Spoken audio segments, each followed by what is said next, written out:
do less. I got next, playing off the ball, and you know the J wet. She text back, so I'm saying there's a chance. Girl, I'm sorry in advance. And you know we got the passion. He talk a lot of shit, at least I got her laughing, right? This is Secret segment number 12. I'm very excited about this secret segment because we have a very special guest. This is Clinton Yates. So you can say hello if you'd like, Clinton. Hello if you'd like. So 10 random questions, super rapid fire, answer honestly. First one, what's your favorite color? Blue. Very easy. Literally. Matches well with my skin tone. I like all the different shades. Deal with it. Every single one of my secret segment guests has said blue so far. I need to take that question out. Yeah, I was gonna say. Smart people. Question number 2. If you had to choose only one candy to eat forever, what would it be? Fruit snacks. I eat fruit snacks of all varieties all the time. Welch's are good. Kellogg's makes a good one. I'm trying to think of some others. Mott's are pretty decent, even though they're super natural. What about Fruit by the Foot? Is Fruit by the Foot technically a fruit snack or nah? I mean, it's in the phylum. I don't necessarily know in the taxonomy if it's the same as what I like, which are little little things. I gotta go some fruit snacks. You're making me hungry. You don't know if it's same genus or species, is what you're saying. Exactly. That's right. Not the same species at all. I love it. Okay. Question number 3. Best vacation you've ever been on? Best what? Vacation. Probably to Italy. One of my boys got married like 4 years ago, and me and my other homie, we went, and like, it was funny because he had just gotten married and he hadn't been on a honeymoon, but like, we had planned this trip, and you know, it was in Italy, and my dude is English. He lived in Africa for a while, and he lived in the States, and then he lives in Hong Kong now. So he was like, yo, look, if I go to Italy, it's relatively central. And, you know, I speak French, and my buddy speaks Spanish, and we were like, are we going to, like, brush up on the Italian? And we were like, no real point in that. We can either speak French or speak Spanish, and if we have to, then we'll speak English. We didn't really speak that much English, though, so. Right. That's cool. We went to Rome. And it was during the Euros, so that was like super tight. Wow. And yeah, it was dope. Did you have any assignments over there at all, or was it just strictly pleasure? Absolutely. We were there having a great time. It was 10 days in Italy, and we went to Rome first, and then we went to the wedding, so that we made sure that we were at least in country. They didn't have to come after the stragglers. Exactly. We showed up. I'll never forget. We showed up like the day before, and we like crashed the family dinner. Yeah. The day before, and everyone was like, "Who are these jokers?" And the bride in the room was like, "Yeah." Like, his mom knew us, but all his other friends, wherever, like didn't, and they were like, "Who the F are you two clowns?" Showed up like, yeah, we're here, and it was really fun though. But That's awesome. I feel like Italy is on everybody's bucket list, so I feel like everybody always has good stories from there. Oh yeah, wedding in the hills. Yeah. So then I guess maybe that travel question segues into this one. But name one food that you absolutely will not eat under any circumstance.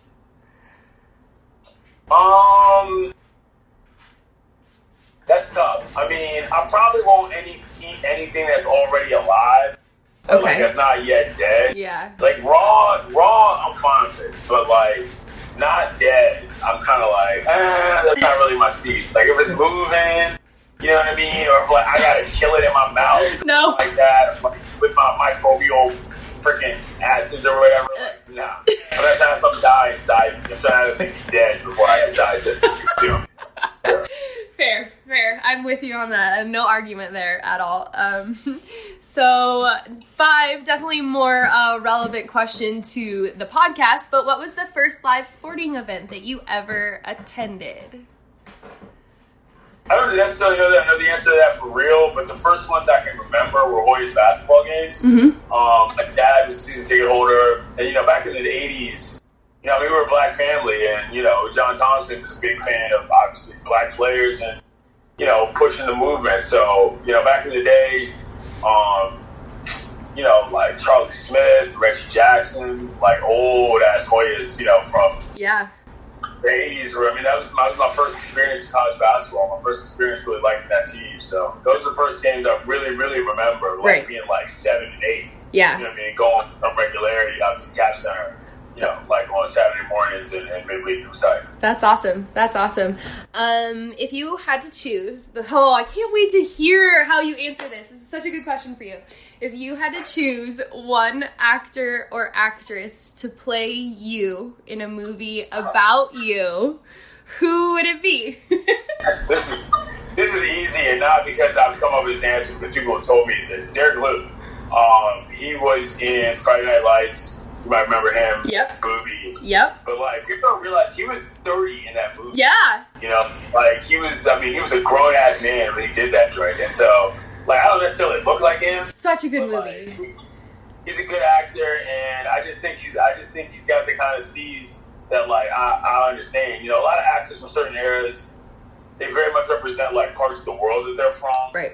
But he's always been a guy that could blend well in different roles, you know what I'm saying? Yeah. I think that dude would understand, you know, what it's all about. Yeah, definitely. I'm not trying to say I was just ripped.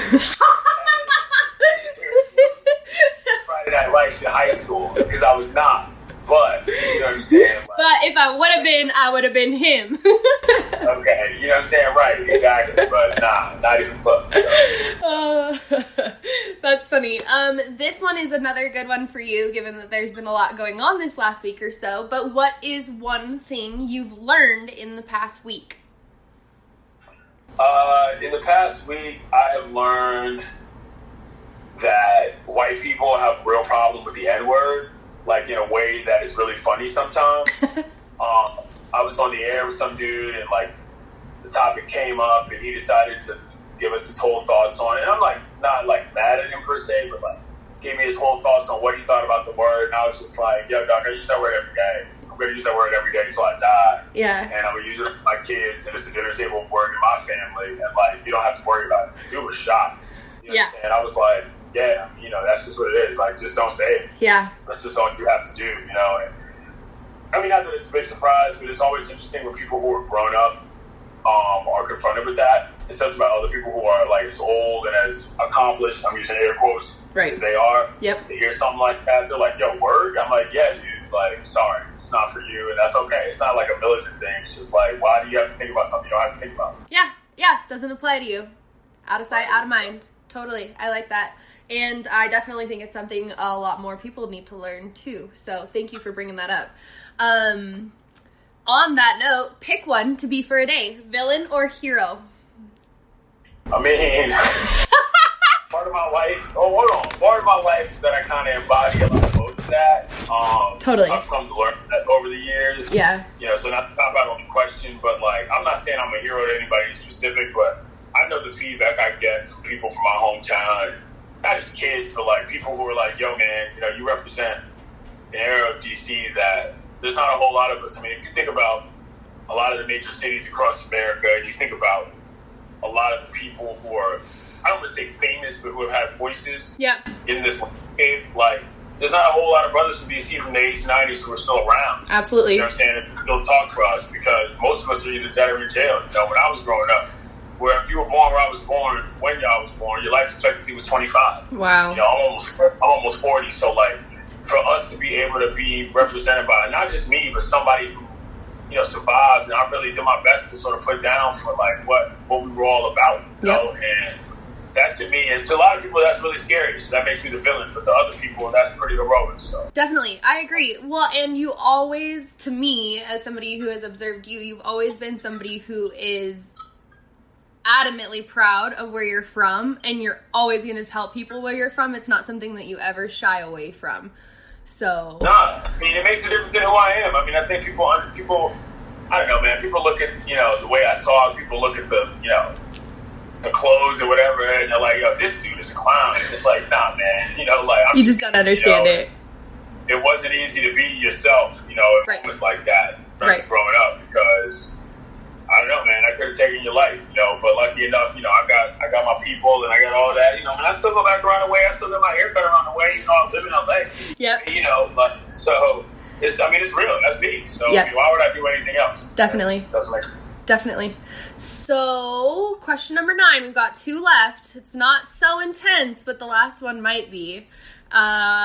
Question number 9 is, what's your favorite day of the week? It's easy. It's definitely Friday. And the reason why my favorite day of the week is Friday is because you get both worlds. Like, I just get excited to go to school. And you go to school on Friday so you can see all your friends. And then at the end of the day, you get to party. It's the weekend.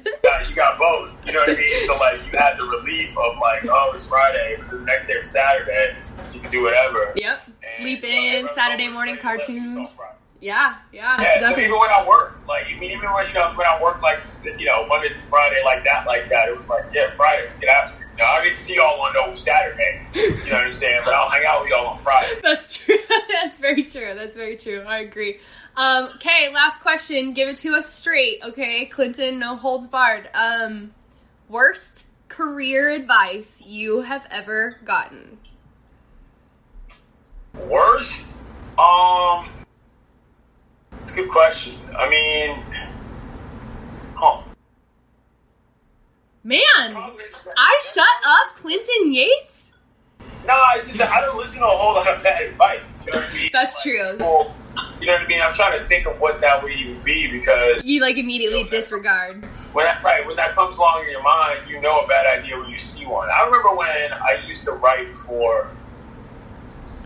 when I was at Express as an editor, and I was trying to push them to let me write columns. And they were like, well, I don't know if that's something for you in this format and this, that, and third. And they were always, pushing against it because nobody could really understand what my voice was going to be in that context. Right. And it was always sort of looked at maybe this is not as good of an idea as you think it is. And I was like, okay. All right, see about that. And it wasn't anything personal. It was just if y'all don't know, that's fine. I do. Yeah. You know what I'm saying? And I eventually went on to what we used to call the big paper. And I did that. And, look, just to be clear, I will credit my man Dan Kakabaro, who was the editor of Express, brought me on when he was just, randomly looking at stuff I had sent him and said, yo, you want to be an editor? So, it wasn't about him or anything like that. It was just that at the time, like I was saying before, a lot of people couldn't understand why a person like me needed or wanted to have a voice like that. So, I started writing my newsletter, and they were like, oh, okay, well, this dude's got a little bit of following. It was like, well, right. And then from there, people just, people enjoyed what it was. And I didn't really have to do anything other than just, like I said, tell people who I am or what I saw. But, I take it pretty seriously. So, totally. When people tell you you can't do something, I'm not one of these people that says, well, you can make anything happen. It's not that. It's just that, if you are trying to do it, you got to at least make sure that you give it a shot. Definitely. If you fail, all right. But I didn't fail, so whatever. But just you guys know, I did it. Right. That's what it is. Awesome. Well, that concludes the 10 question secret segment. So thanks for joining us for that. And of course, we will see you over on the main episode for episode 12 for your interview. So thank you. You're welcome. All I want is you to stay light. What you know about this? About to trade my bitch for a first round pick. You thought these wounds would never heal. Swerving through this tournament, I bet I find a steel type to lay the favorite, but I always bet the field swap. Blood cousins for a grandma, buddy heel. Promise it's nothing, but I'm swearing this is real. You switch teams, but the league just might appeal. Stats nice, so she ought to be.